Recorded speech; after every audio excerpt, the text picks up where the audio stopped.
नमस्कार, मैं सुहानी सिंह। स्वागत है आपका। आगाज टाइम में वक्त हो चुका है मॉर्निंग आगाज का। चलिए नजर डालते हैं खास खबर पे।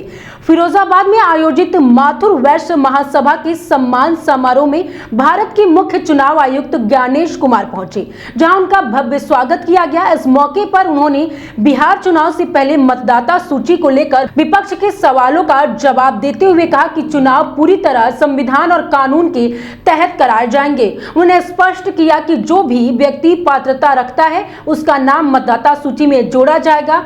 सभी राजनीतिक दलों से संवाद जारी है और चुनाव पूरी पारदर्शिता से कराए जाएंगे। वहाँ एक बार आया था, वहाँ के सभी लोगों का आशीर्वाद प्राप्त करने, और आज मैं फिरोजाबाद आया हूँ। हमारे जितने बुजुर्ग हैं, जितने बड़े लोग हैं और जितने साथी हैं, सबका आशीर्वाद और प्यार लेने के लिए। सर ये बार बार चुनाव आयोग पे विपक्ष वार करता है। ये अभी पिछले कुछ समय से ज़्यादा देखा जा रहा है। कुछ लोग कहते हैं, जैसे बिहार में ही, कि हम शिकायत करते हैं और कोई सुनता नहीं है या निर्णय कोई और लेता है। सर इसमें एक चीज़ और जोड़ना चाहूँगा मैं। 1900 राजनीतिक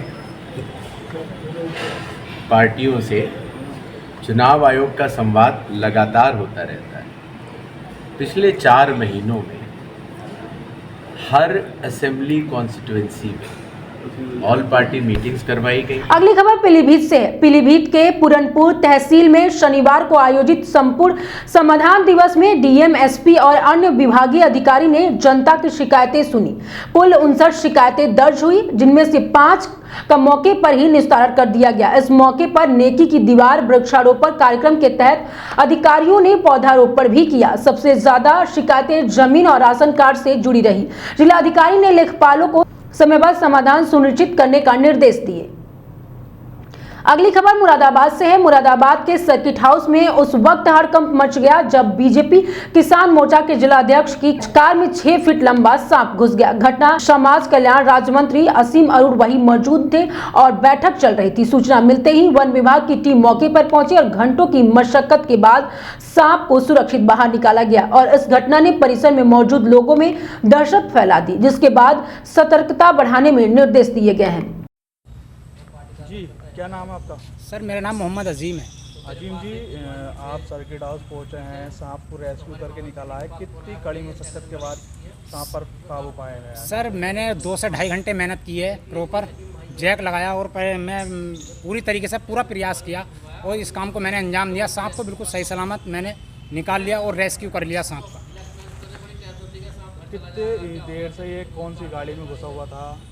ये सिलेरियो के अंदर था और अचानक से मेरे पास कॉल आई थी और मैं अपने फैक्ट्री जा रहा था और 5 मिनट में मैं आया और 5 मिनट में ये मैं आके इस काम को मैंने अंजाम दिया और 2 से ढाई घंटे लग गए मुझे और सांप बिल्कुल मैंने सही सलामत ये पैक कर लिया है। अगली खबर संभल से है। संभल में अपराधियों पर लगातार हो रही पुलिस कार्रवाई के तहत रजपुरा थाना पुलिस की फर्जी बीमा पॉलिसी बनाने वाले अंतर्राज्यीय गिरोह में भंडाफोड़ किया है। पुलिस अधीक्षक कृष्ण कुमार बिश्नोई के निर्देशन में की गई इस कार्रवाई में 5 आरोपी, जिसमें एक महिला भी शामिल है, को गिरफ्तार किया गया है। गिरोह पर फर्जी तरीके से बीमा कराने का आरोप है। जीबी पंत हॉस्पिटल दिल्ली में चल रही गैंग का पर्दाफाश किया है, जिसमें कुल 5 अभियुक्तों को आज गिरफ्तार करके जेल भेजा जा रहा है। जिसमें वीरेंद्र कुमार नाम का व्यक्ति है जो कि वहां पे गार्ड के रूप में काम करता है। नवाज अहमद नाम का व्यक्ति है जो कि वहां पे वार्ड बॉय के रूप में जीबी पंत हॉस्पिटल में काम करता है। अगली खबर गाजियाबाद से है। गाजियाबाद और नोएडा में भी दिल्ली के तर्ज पर आयु सीमा पूरी कर चुकी गाड़ियों के खिलाफ सख्त अभियान चलाया जाएगा। 1 नवंबर से परिवहन विभाग ऐसे वाहनों को सीज करेगा और चालान की प्रक्रिया पूरी न करने पर स्क्रैपिंग की कार्रवाई भी की जाएगी। गाजियाबाद में एआरटीओ मनोज कुमार सिंह ने बताया है कि दिल्ली के अनुभव से सीख लेकर इस अभियान को और प्रभावी बनाया जाएगा। वहीं पुरानी गाड़ियों की बढ़ती खरीद फरोख्त पर भी विभाग कड़ी नजर बनाए हुए हैं। सर अभी जो निर्धारित अवधि पूरी कर चुके वाहन सड़कों पर दिखाई देंगे, तो उनके खिलाफ किस तरीके से प्रवर्तन होगा? देखिए, जो भी संचालन में पाया जाएगा उसको निरुद्ध करने की कार्रवाई की जाती है और निरुद्ध करने के पहले भी, चूंकि हमारे कार्यालय से ऐसे वाहनों को नोटिस जारी किया जा चुका है पहले भी, तो उनको अंतिम अवसर के रूप में दिया जाता है कि आप इसकी एनओसी उत्तर प्रदेश के 37 अन्य जनपदों में जारी करवा लें और वहां पर इसका एनओसी दर्ज करा करके वहां पर संचालित करें। यदि कोई उस पर सहमत नहीं होगा तो फिर हम उसको पंजीयन निरस्त की कार्रवाई करेंगे, उसको स्क्रैप करवाएंगे और गाड़ी का संचालन रोकेंगे।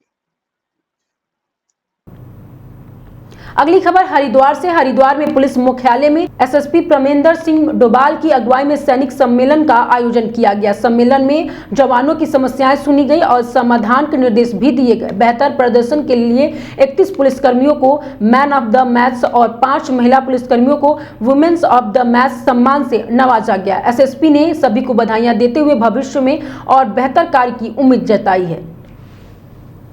अगली खबर ऋषिकेश से है। ऋषिकेश के परशुराम चौक पर सड़क निर्माण को लेकर मेयर शंभू पासवान और कांग्रेस नेता दीपक जाटवा के बीच तीखी नोकझोंक हुई। स्थानीय लोगों के साथ पहुंचे दीपक जाटवा ने बिना वर्क ऑर्डर काम होने का आरोप लगाया है और मेयर की गाड़ी को घेर कर विरोध किया है। यहाँ पर जो समस्या है वो आप सागर भाई आप यहाँ पर देख सकते हैं कि इन्होंने वहाँ पे सत्संग भवन से लेके और परशुराम चौक तक का ये सड़क का एस्टीमेट यहाँ पे बनाया था और यहाँ पे सड़क का दोबारा से डामरीकरण होना था, लेकिन वो जो टेंडर था वो डामरीकरण का था और वो उस आज तक भी जब हम जेई से एई से मेयर से जो एमएनए से एसएनए से जब इस बात की मांग कर रहे हैं कि आप हमें वर्क ऑर्डर की कॉपी और आप हमें टेंडर की कॉपी दें, जिससे कि हमें कम से कम इस क्षेत्र के लोगों को ये पता तो लगे कि यहाँ पे आप लोग करने क्या जा रहे हो। अगली खबर हरिद्वार से है। हरिद्वार के मंगलौर स्थित लीबरहेडी गन्ना विकास समिति के चेयरमैन पद का चुनाव शांतिपूर्ण तरीके से संपन्न हुआ, जिसमें निशु राठी ने बहुमत से जीत दर्ज की। 8 में से 7 डायरेक्टरों ने उनके पक्ष में मतदान किया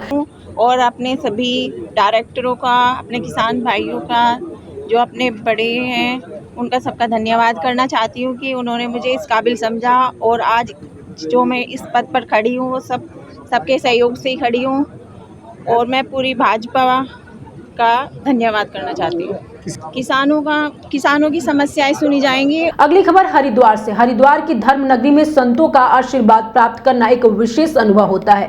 कांवड़ मेले के दौरान भोपाल में आए कथावाचक सूरज पाठक को वरिष्ठ महामंडलेश्वर स्वामी सोमेश्वरानंद गिरी महाराज संन्यास दीक्षा देने की तैयारी की जा रही है। सूरज पाठक ने हरिद्वार भ्रमण के बाद कहा कि सत्य, अहिंसा, प्रेम, चरित्र, धैर्य, सद्भावना और भाईचारा जैसे विचार केवल उनके गुरु के आश्रम में देखने को मिले। उन्होंने कहा कि यदि हम विचार शुद्ध रखें और मैं की भावना से ऊपर उठें तो युग बदल सकता है।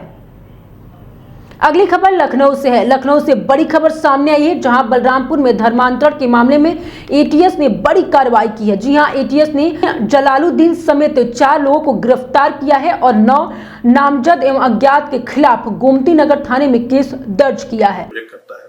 इसके द्वारा जनपद बलरामपुर के कस्बा उतरौला में एक कन्वर्जन के बड़े नेटवर्क चलाए जाने की बात प्रकाश में आई थी। इसकी जांच एसटीएफ द्वारा की गई और ये जानकारी हुई कि इस ग्रुप द्वारा इनके एजेंट्स प्रेम जाल में फंसाकर यंग लोगों का धर्मांतरण कराते हैं। इसके अलावा नाबालिग बच्चों का भी इस गैंग ने धर्मांतरण कराया।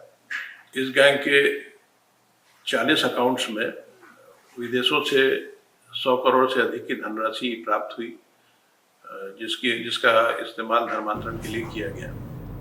सीतापुर के रेउसा थाना क्षेत्र में एक दर्दनाक हादसे की खबर सामने आई है, जहां घर में फराटा पंखा लगाते समय करंट की चपेट में आने से एक युवक की मौत हो गई। हादसे के बाद परिवार में कोहराम मच गया। परिजनों का आरोप है कि बिजली विभाग की लापरवाही और 2 फेसिंग की तकनीकी गड़बड़ी के चलते यह हादसा हुआ है। सूचना पर पहुंची पुलिस ने शव को पोस्टमार्टम के लिए भेज दिया है। फर्रुखाबाद में डीएम आशुतोष कुमार द्विवेदी ने पंचाल घाट का दौरा कर बढ़ते गंगा जल स्तर का जायजा लिया और सुरक्षा व्यवस्था की समीक्षा की। उन्होंने नए घाट के निर्माण कार्य प्रगति की भी समीक्षा करते हुए अधिकारियों को आवश्यक दिशा निर्देश दिए। बढ़ते जल स्तर को देखते हुए प्रशासन पूरी सतर्कता बरतने को कहा है। नोएडा के कांवड़ यात्रा की तैयारियों को लेकर पुलिस प्रशासन पूरी तरह से मुस्तैद है। डीसीपी ट्रैफिक लाखन सिंह यादव ने बताया कि 11 जुलाई से शुरू हो रहे सावन माह के दौरान बड़ी संख्या में कांवड़िए गौतम बुद्ध नगर से होकर दिल्ली, हरियाणा, बुलंदशहर की ओर जाएंगे। लखनऊ में समाजवादी पार्टी अध्यक्ष अखिलेश यादव ने जंगल और पर्यावरण को लेकर सरकार पर गंभीर आरोप लगाए हैं। उन्होंने कहा कि भाजपा सरकार में वनों की अवैध कटाई और अतिक्रमण तेजी से बढ़ रहा है, जिससे राष्ट्रीय पारिस्थितिक संतुलन बिगड़ रहा है। अखिलेश ने चेताया कि जंगल खत्म होने के कारण जंगली जानवर रिहायशी इलाकों में घुसकर आम जनता को नुकसान पहुंचा रहे हैं और सरकार इस पर कोई ठोस कदम नहीं उठा रही है। लखनऊ में कांग्रेस नेता राज बब्बर ने संगठन सृजन कार्यक्रम और हिंदी भाषा को लेकर बड़ा बयान दिया है। उन्होंने कहा कि महाराष्ट्र जैसे राज्यों में लोग हिंदी और राष्ट्रभाषा मानते हैं और उसके लिए अपनी जान तक देने को तैयार रहते हैं, लेकिन उनकी भावनाओं और चिंताओं को गंभीरता से लिया जाना चाहिए। वहीं संगठन सृजन को लेकर उन्होंने कहा कि यह कदम यूपी में पहले ही उठ जाना चाहिए था, लेकिन अब सही दिशा में बढ़ाया गया है। यह कदम कांग्रेस की विश्वसनीयता और जिम्मेदारी दोनों को मजबूत करता है। मॉर्निंग आगाज में आज के लिए सिर्फ इतना ही। देखते रहिए आगाज टाइम। धन्यवाद।